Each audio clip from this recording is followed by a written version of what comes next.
Ma femme n'est pas rentrée après l'anniversaire de son nouveau collègue. Le matin, elle m'a trouvé parti et a trouvé une note qui mettait fin à tout entre nous. Je ne m'attendais à rien ce soir-là. Pas une révélation, pas une question, pas même un souvenir. C'était une de ces soirées ordinaires où l'air dans la maison semble un peu plus lourd, comme s'il avait absorbé trop de silence. Amélie était déjà allée se coucher, ou avait dit qu'elle était sur le point de le faire. La porte de la chambre était fermée, et je pouvais entendre le faible bourdonnement de la machine à bruit blanc qu'elle avait commencé à utiliser dernièrement. Encore une nouvelle chose. Je suis allé dans la buanderie pour prendre une serviette. C'était tout, juste une serviette. Celle de notre salle de bain avait mystérieusement disparu, et je n'avais pas envie de la déranger pour lui demander pourquoi. Peut-être qu'elles étaient dans la chambre d'amis. Peut-être qu'elles étaient encore mouillées dans la machine à laver. J'ai pensé que j'en prendrais une et que je remonterais. Mais elle était là, posée sur la machine à laver comme si elle m'avait attendu. Une enveloppe blanche, sans rien d'écrit dessus. Le genre d'enveloppe que l'on trouve dans un porte-addition de restaurant, pas le genre que nous utilisions pour les factures ou le courrier. Le rabat n'était pas scellé, juste rentré à l'intérieur. Et il y avait quelque chose dans la façon dont elle était légèrement ouverte, comme une bouche surprise en pleine phrase. J'ai failli ne pas y toucher. Failli. Mais je l'ai fait. À l'intérieur se trouvait un reçu. Assez simple. Un de ces longs et étroits imprimés thermiques. Le nom du restaurant était imprimé en gras en haut, le bistrot de la Rivière. Un endroit que nous adorions. Situé juste au bord de la rivière. Des guirlandes lumineuses. Du jazz le vendredi, un éclairage tamisé. Je me souviens que c'était le genre d'endroit où l'on réservait une semaine à l'avance. C'était le genre d'endroit où les gens allaient pour faire leur demande en mariage, ou pour retomber amoureux, ou pour faire semblant de ne pas l'être déjà plus. Dîner pour deux. 2 plats principaux, tous deux haut de gamme. Filet mignon, une bouteille de Cabernet, une bouteille dont je savais qu'elle coûtait plus de 50 €, bien plus que mes courses habituelles. Et puis le dessert, un fondant au chocolat, son préféré. Ces mots exacts étaient griffonnés au stylo avec un petit cœur à côté. La date était bien là. Il y a 2 vendredis. Amélie m'avait dit qu'elle avait une réunion d'équipe tardive, suivie d'un dîner, puis d'une soirée pyjama entre filles chez son amie Diane.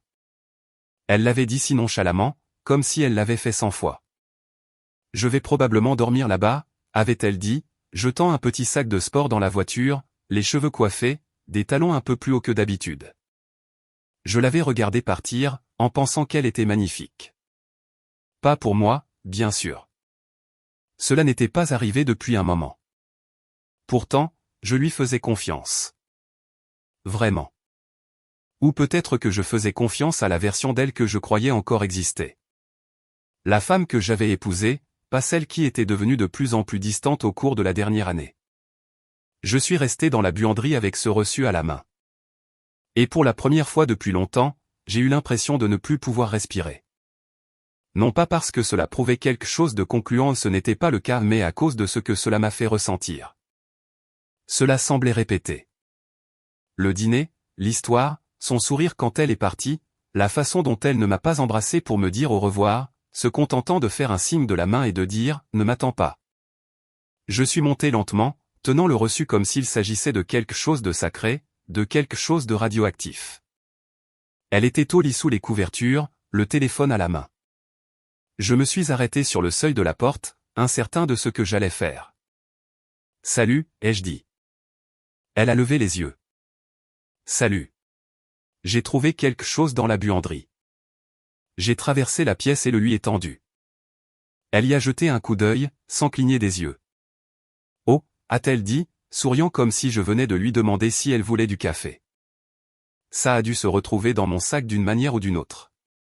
Peut-être que j'ai pris le mauvais dossier ou quelque chose comme ça au restaurant. Elle me l'a rendu. Ce n'est pas à moi. Elle n'était pas sur la défensive. C'est ce qui m'a frappé. Pas même une lueur de culpabilité, juste une déviation douce et fluide. Répétez. Je voulais poser plus de questions, je voulais insister, mais à la place, j'ai dit « Ouais, d'accord ». Et elle s'est retournée. Je n'ai pas beaucoup dormi cette nuit-là. Je suis resté allongé à écouter le rythme de sa respiration, en pensant aux mots « préférés » écrits sur un reçu pour un dessert que je n'ai pas eu l'occasion de partager avec elle. Nous avions l'habitude de sortir un vendredi sur 2. C'était notre truc. Je choisissais un nouvel endroit. Elle se mettait sur son 31. Nous parlions de tout, des bêtises, des projets d'avenir, des rêves que nous n'avions pas encore poursuivis. Mais dernièrement, les vendredis soirs étaient devenus autre chose. Des dîners de travail, des soirées entre filles, des retraites de yoga, des obligations familiales, toujours quelque chose, toujours loin de moi. Cette nuit-là, dans le lit, le reçu était posé sur la table de chevet à côté de moi. Je n'arrêtais pas de le regarder comme s'il allait changer, comme si les chiffres allaient se réorganiser et raconter une histoire différente, mais ils ne l'ont pas fait. Et à ce moment-là, j'ai réalisé quelque chose. Il ne s'agissait pas d'un morceau de papier. Il ne s'agissait même pas de savoir si elle mentait. Il s'agissait de la rapidité, de la facilité avec laquelle elle avait rejeté la question. Cela m'effrayait plus que tout. Nous avions l'habitude de tout nous dire. Elle surexpliquait même les choses les plus innocentes, le barista qui flirtait avec elle, l'ancien ex qui lui avait envoyé un message sur Facebook, le collègue qui avait trop bu à la fête de fin d'année. Elle avait l'habitude de tout me dire parce qu'elle voulait que je sache que je passais en premier. Maintenant, elle me regardait à peine dans les yeux. Dans les jours qui ont suivi, je n'en ai plus parlé. Ni du reçu, ni du restaurant, ni de la date. Mais j'ai remarqué plus de choses. Amélie a commencé à garder son téléphone avec elle à tout moment. Même sous la douche. Des notifications vibraient, mais l'écran ne s'allumait jamais. Elle riait un peu trop vite quand je lui posais des questions simples, comme si elle essayait préventivement de détourner la conversation. Nous avons arrêté de dîner ensemble. Elle a commencé à prétendre qu'elle avait déjà mangé quand je rentrais à la maison. Le réfrigérateur contenait des restes que je ne reconnaissais pas. Une nouvelle marque de vin est apparue dans le placard, une marque que je savais ne pas avoir achetée. Elle a aussi commencé à s'habiller différemment. Pas de façon drastique, juste plus chic. Elle a recommencé à mettre du parfum, celui qu'elle gardait pour nos soirées en amoureux. Et pourtant, nous n'avions pas eu de soirée en amoureux depuis 2 mois. Je n'ai pas accusé. Je n'ai pas crié. Je n'ai pas fouiné. Mais j'ai commencé à écouter, à regarder, à attendre. Pas qu'elle avoue que je savais qu'elle ne le ferait pas, mais que le silence entre nous dise ce qu'elle ne voulait pas dire. Parce que la vérité n'était plus dans ce qu'elle disait. Elle était dans la façon dont elle faisait une pause quand elle pensait que je ne regardais pas, la façon dont sa main planait au-dessus de son téléphone avant de le prendre, la façon dont elle a recommencé à m'appeler « chérie », un surnom qu'elle n'avait pas utilisé depuis des années, comme si elle essayait d'adoucir quelque chose. Comme si elle savait que la fin avait déjà commencé. Ce reçu est toujours dans mon portefeuille. Plié, usé, lissé et relu encore et encore, comme une lettre de quelqu'un qui ne savait pas qu'il écrivait un adieu. Il n'a pas fait exploser notre mariage, pas tout de suite. Mais il a entrouvert la porte. Et quand on laisse la porte entrouverte assez longtemps, la vérité finit toujours par entrer. Je n'ai plus reparlé du reçu. Ni le lendemain, ni le surlendemain.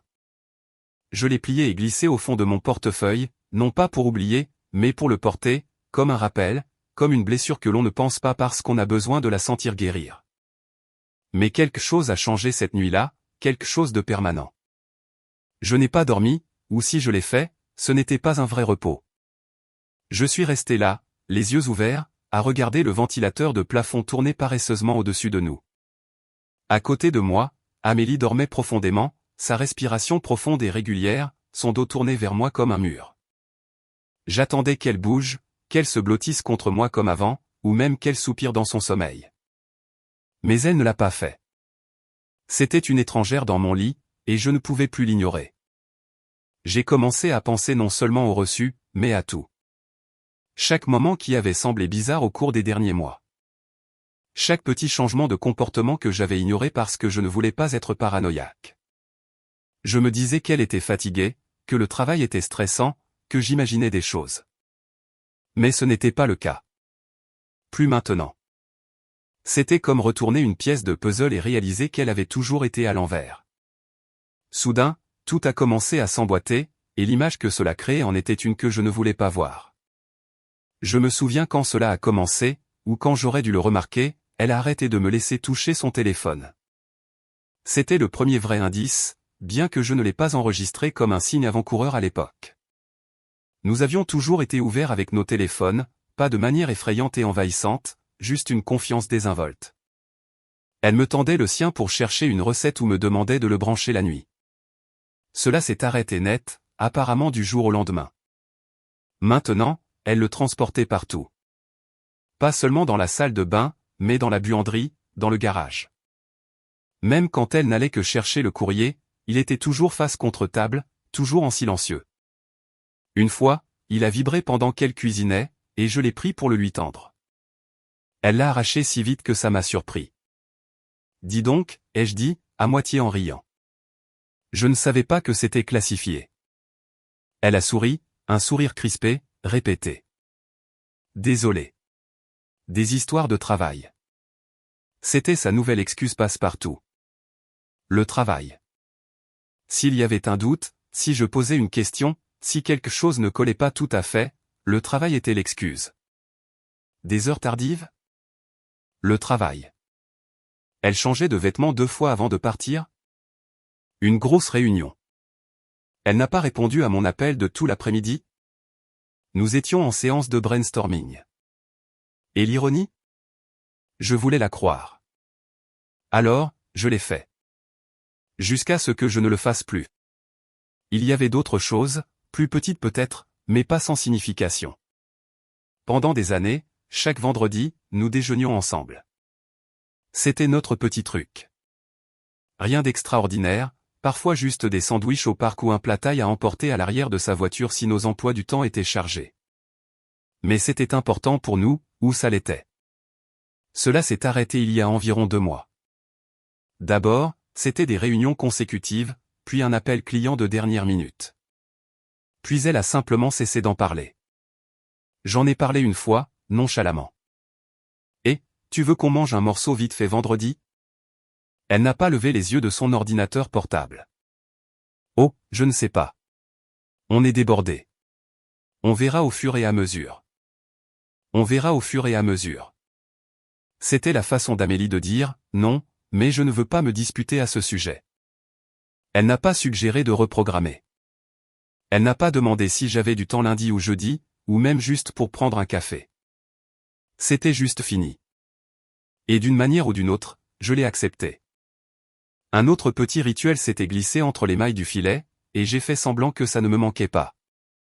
Mais ça me manquait. Plus j'y pensais, plus les pièces continuaient de s'assembler.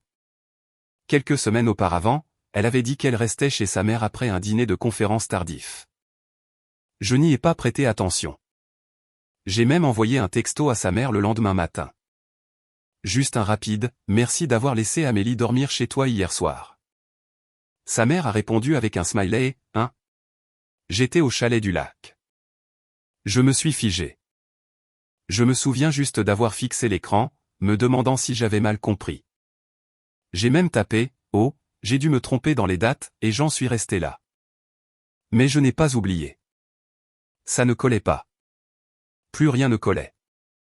Autre chose, le changement de garde-robe. Amélie a toujours fait attention à sa façon de s'habiller.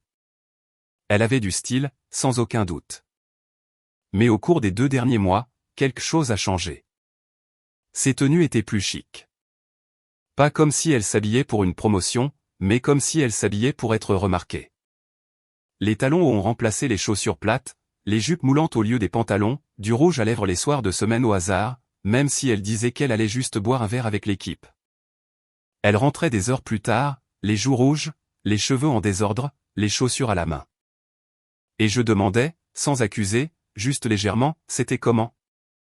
Elle souriait, m'embrassait sur la joue et disait quelque chose comme « bien. Tu sais, la routine. » Mais ce n'était pas le cas. Loin de là. Et puis il y avait son écran de verrouillage. Ça semble idiot, peut-être même mesquin, mais celui-là m'a fait plus mal que je ne l'aurais cru. Nous avions cette photo d'un voyage en Normandie il y a quelques années. Elle, dans mon sweat à capuche, le vent dans les cheveux, riant de quelque chose que j'avais dit. Elle en avait fait son écran de verrouillage à l'époque. Elle disait que c'était sa photo préférée de nous. Elle y est restée pendant près de 2 ans. Puis un jour, elle avait tout simplement disparu, remplacée par un coucher de soleil générique sur une chaîne de montagnes. Aucune explication. Je l'ai remarqué un matin quand elle a laissé son téléphone sur le comptoir une seconde. Je l'ai pris pour vérifier l'heure, et voilà. Juste disparu. Nouveau fond d'écran, ai-je demandé. Elle a haussé les épaules. Je ne sais pas. Je voulais juste changer. C'est tout ce qu'elle a dit. Mais l'air entre nous est soudain devenu plus froid. On ne supprime pas sa photo de mariage préférée sans raison. J'aimerais pouvoir dire que je l'ai confrontée à ce moment-là, que je me suis tenu droit et que j'ai exigé la vérité. Mais je ne l'ai pas fait. Je me suis replié sur moi-même. Je me suis dit que je réfléchissais trop. J'ai blâmé le stress au travail, l'épuisement, la distance. Je me suis dit que c'était peut-être juste une mauvaise passe. Tous les couples en ont, non? Non. Mais au fond de moi, quelque chose s'était déjà fissuré, un effritement lent et silencieux. Le genre que l'on ne remarque que lorsqu'il est trop tard. Il ne s'agissait pas seulement des détails, le téléphone, les vêtements, les déjeuners manqués. Il s'agissait de la façon dont elle me regardait, ou plus exactement, ne me regardait pas. Il y avait autrefois cette douceur dans ses yeux quand nous parlions. Même lorsque nous n'étions pas d'accord, même lorsque nous étions épuisés, stressés ou frustrés, ce regard qui disait « Je te vois toujours ». Ce regard avait maintenant disparu. Elle souriait, bien sûr.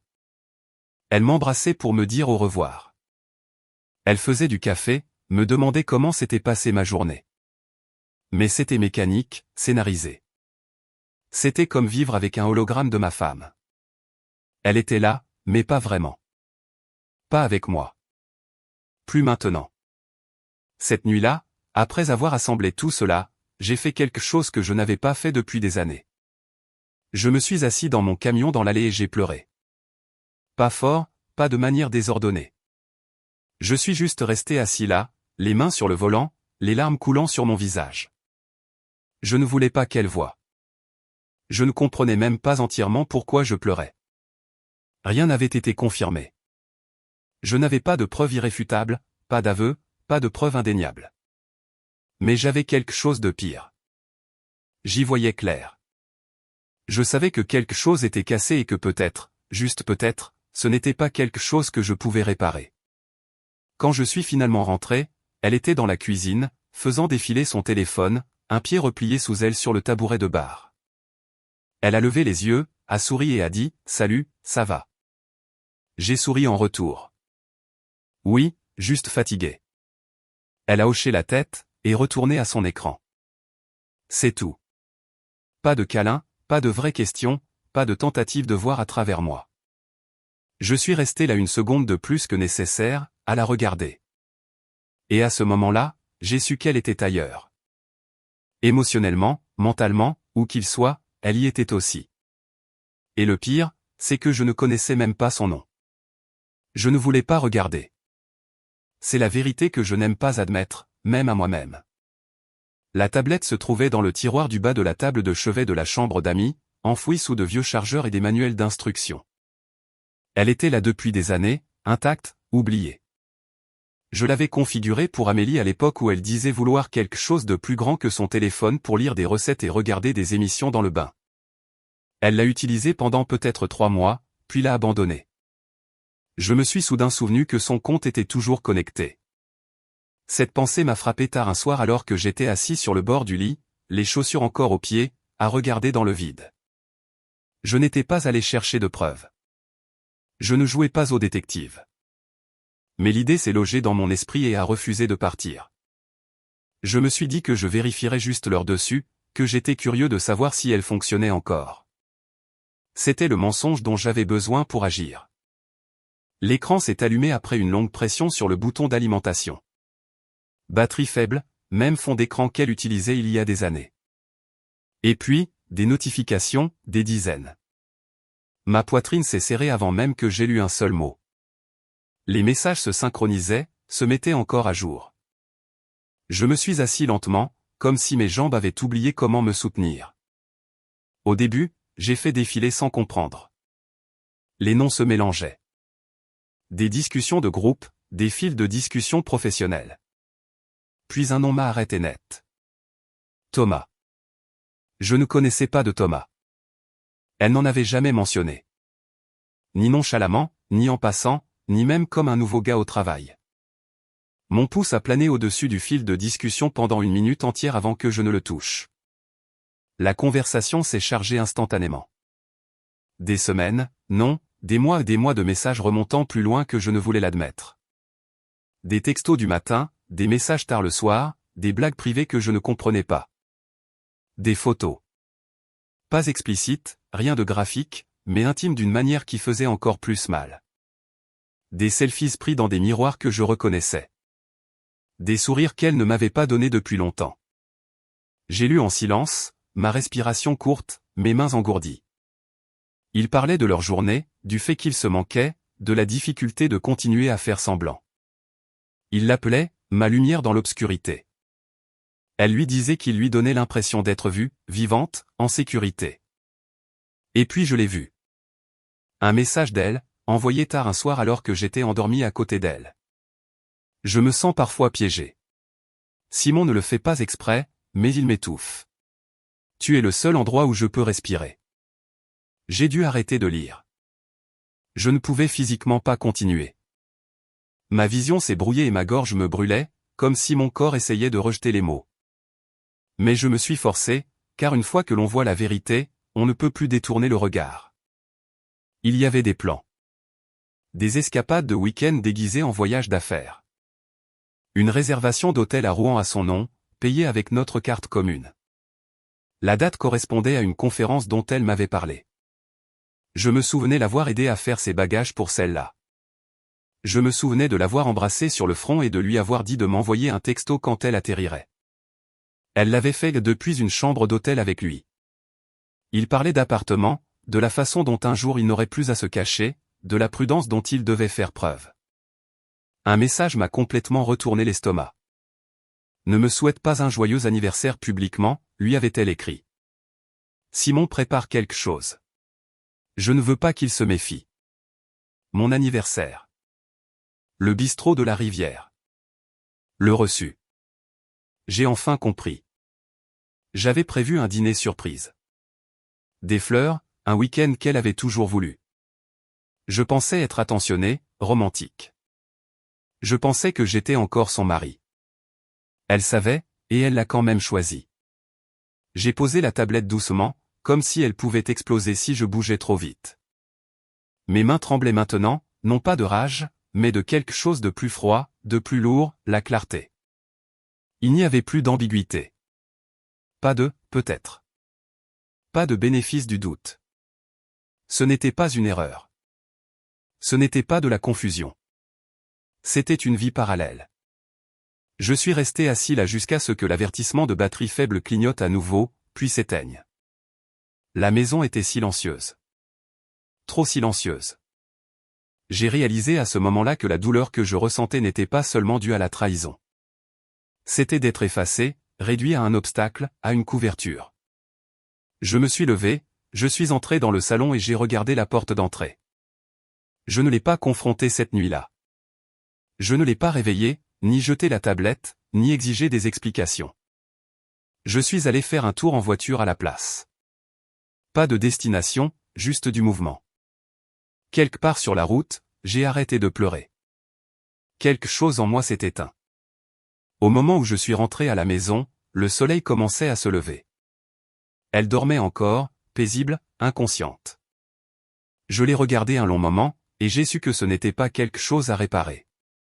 C'était quelque chose à terminer. Elle est rentrée dimanche soir. Je l'ai entendue avant de la voir.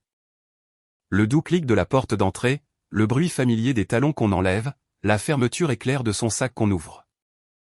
Un instant, je suis resté assis à la table de la cuisine, fixant le grain du bois comme s'il contenait des réponses. Je n'étais pas nerveux. Je n'étais pas en colère. J'en avais fini. Amélie est entrée en souriant, déjà en pleine phrase sur le trafic et à quel point le week-end avait été épuisant. Elle s'est arrêtée quand elle a vu la valise près de la porte.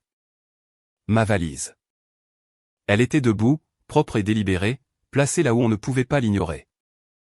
À côté, se trouvait sa trousse de maquillage, ouverte.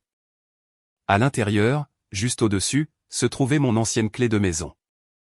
Elle a regardé du sac vers moi, la confusion plissant son front. « Qu'est-ce que c'est » a-t-elle demandé, à moitié en riant. « Il s'est passé quelque chose ?» Je me suis levé lentement. « Je sais pour Thomas » ai-je dit. Cela a instantanément effacé le sourire de son visage. Elle s'est figée comme un cerf pris dans les phares, la bouche s'ouvrant légèrement avant de se refermer. Elle n'a pas demandé comment. Elle n'a pas nié. Cela seul m'a dit tout ce que j'avais besoin de savoir. « Tu as fouillé dans mes affaires » a-t-elle finalement demandé. J'ai secoué la tête. Non. J'ai trouvé la vérité. Il y a une différence.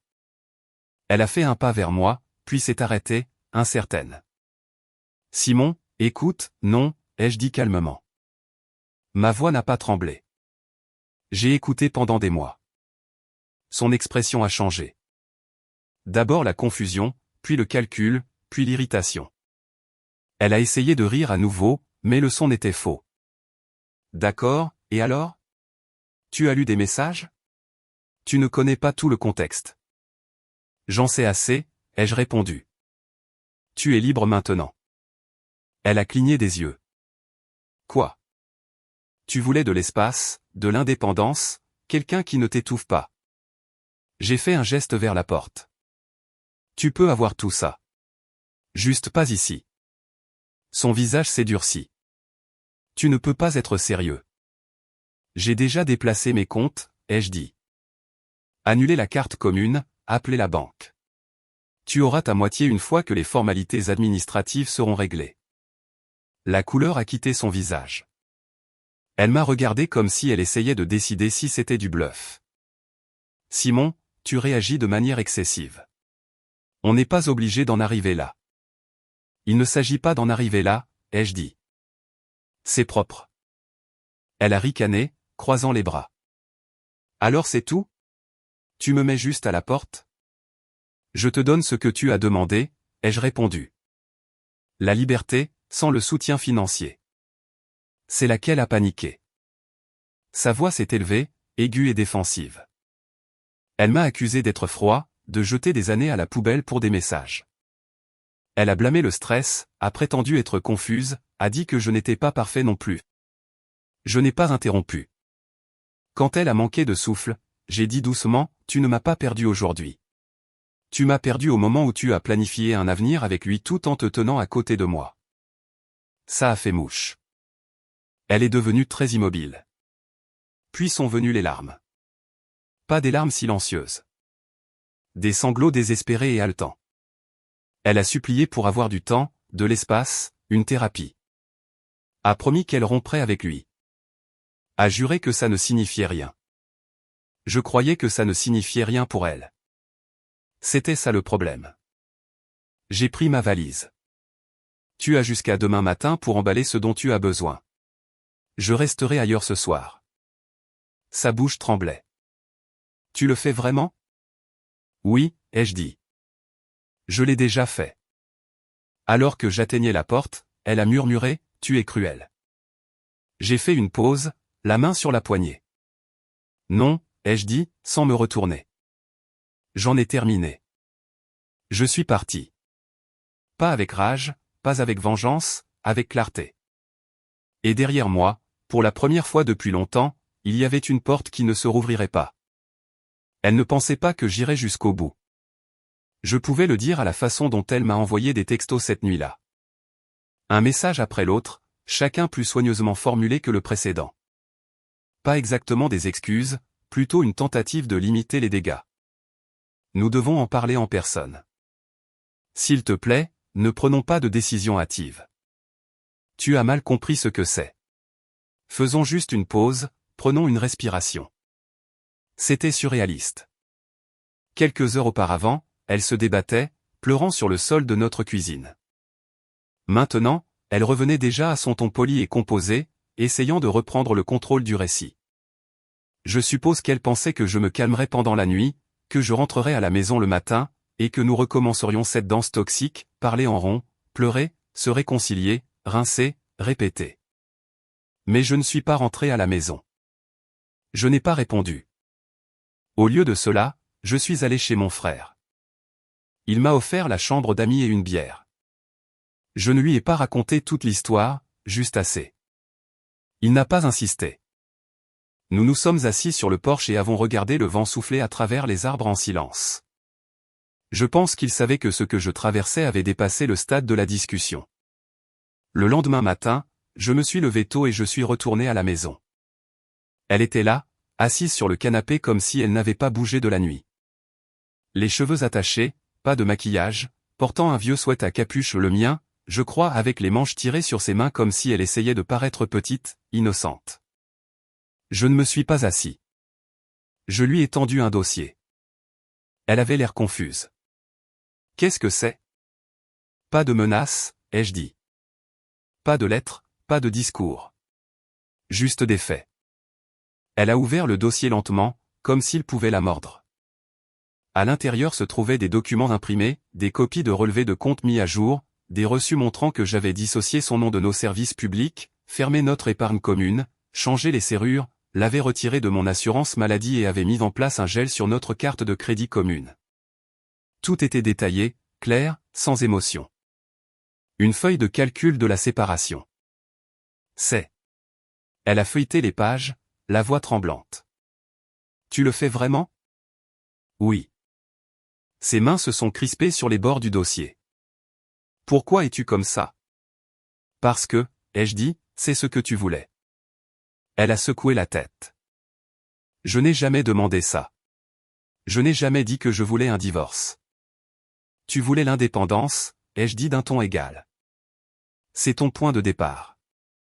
Elle a ri amèrement. Et alors? Tu as juste décidé de m'effacer du jour au lendemain. J'ai incliné la tête. Amélie, je ne t'efface pas. Tu es partie depuis des mois. Je ne fais que le reconnaître sur papier. Ça l'a frappé comme une gifle. Sa bouche s'est ouverte, mais aucun mot n'est sorti. Pendant une seconde, j'ai cru qu'elle pourrait se lever, traverser la pièce, essayer de me toucher. Mais elle est restée figée sur place, comme si bouger pouvait rendre les choses réelles. Je n'essaie pas de te prendre quoi que ce soit, ai-je continué. Je n'ai pas vidé la maison. Je n'ai pas gelé ta ligne téléphonique. Tu as toujours ton travail, ta voiture, ton nom. Je ne t'ai pas, a-t-elle murmuré. Non, ai-je dit. Tu ne m'as pas. Elle a recommencé à pleurer, mais cette fois les larmes semblaient mécaniques, comme si elle pensait que si elle pleurait assez fort, je craquerais. C'est comme ça que ça fonctionnait avant. Je m'adoucissais. Elle promettait. Je croyais. Mais je n'ai pas bougé. Elle a essuyé son visage. Alors, c'est juste fini? Comme ça. Ce n'était pas juste comme ça, ai-je dit. C'était un processus lent. Tu n'y prêtais simplement pas attention. Elle a expiré brusquement et a refermé le dossier. Tu penses que ça te rend fort? Partir comme si je n'avais jamais compté. Je l'ai regardé droit dans les yeux. Non. Ça me rend honnête. Tu as arrêté de me choisir il y a longtemps. Maintenant, c'est moi que je choisis. Elle a ricané. Mon Dieu, on dirait que tu sors ça d'un de ces blogs de développement personnel. Peut-être, ai-je dit. Mais la vérité demeure. Elle s'est penchée en arrière, croisant les bras fermement. Et maintenant? On vit juste comme des étrangers? Tu me coupes de ta vie comme si je n'avais jamais existé. Je n'ai pas répondu tout de suite. Je suis allé à la cuisine, j'ai versé un verre d'eau, j'ai pris mon temps. Quand je suis revenu, j'ai dit, tu m'as demandé de ne pas t'attendre ce soir-là au restaurant. Quoi? Le soir où tu as dîné avec Thomas. Tu m'as dit de ne pas t'attendre, et je ne l'ai pas fait. Elle m'a regardé, les yeux brillants. Et maintenant, ai-je ajouté, je n'attends plus une version de toi qui n'existe plus. Le silence s'est étiré entre nous, long et dense. Je ne voulais pas tomber amoureuse de lui, a-t-elle dit finalement. Je ne l'avais pas prévu. J'ai juste. Je sais, ai-je coupé. Mais ça ne rend pas les choses meilleures. Ça les rend pires. Au moins, Si tu l'avais fait pour t'amuser, je saurais qui tu es. Elle a détourné le regard. Je pouvais dire qu'elle avait une douzaine de choses qu'elle voulait dire, des défenses, des excuses, des demi-vérités, mais aucune d'entre elles n'avait plus d'importance. Je ne te demande pas de tout quitter aujourd'hui, ai-je dit. Mais j'ai réservé un box de stockage. Tu peux l'utiliser pour tout ce que tu veux prendre. Après ça, je mets la maison en vente. Elle a cligné des yeux. Tu la vends? Oui. Mais c'était notre maison. Non, ai-je dit calmement. C'est ici que tu jouais à la maison tout en planifiant ta sortie. Elle a grimacé. L'horloge sur le mur faisait un tic-tac bruyant, comme pour combler le vide de ce que nous étions. Je n'ai jamais cessé de t'aimer, a-t-elle murmuré, presque trop bas pour être entendue. Mais j'avais entendu cette phrase avant, trop de fois. Je sais, ai-je dit. Tu as juste cessé de me respecter. C'est ce que l'amour sans respect devient, de la manipulation. Plus tard dans la nuit, elle a demandé si nous pouvions parler à nouveau. Elle avait mis une tenue plus jolie. Maquillée, les cheveux brossés. Elle essayait à nouveau. Je pouvais le voir. Mais pas parce que je lui manquais. Parce que la stabilité avait disparu, le filet de sécurité, le nom sur le bail, le plan de secours. Elle a proposé des compromis, une thérapie, une pause pour réfléchir. Elle a dit qu'elle bloquerait Thomas, me montrerait ses messages, me donnerait les mots de passe. J'ai écouté. J'ai hoché la tête. Mais à l'intérieur, j'étais déjà parti. Elle a pris mon silence pour une possibilité. Simon, a-t-elle dit, plaçant sa main sur la mienne. On peut surmonter ça. J'ai retiré ma main. On ne l'a déjà pas fait. Et puis, pour la première fois, elle a eu l'air effrayée. Pas le cœur brisé, pas honteuse. Effrayée. Parce que je ne criais pas. Je ne suppliais pas. Je n'offrais pas le pardon. J'étais détaché. Elle avait construit sa trahison avec l'idée que je serais toujours là, que je serais toujours Simon le pourvoyeur, Simon le calme, Simon le plan de secours. Mais l'homme sur lequel elle avait l'habitude de s'appuyer ne lui faisait plus de place. Elle était seule maintenant. Je me suis levé, j'ai regardé autour de la pièce et j'ai dit, tu peux rester ici quelques jours de plus, mais ce n'est plus ta maison. Quand j'ai quitté la pièce, je ne me sentais pas triomphant. Je me sentais clair. Il n'y avait aucune satisfaction à la voir paniquer, aucune victoire dans ses larmes. Juste une clôture.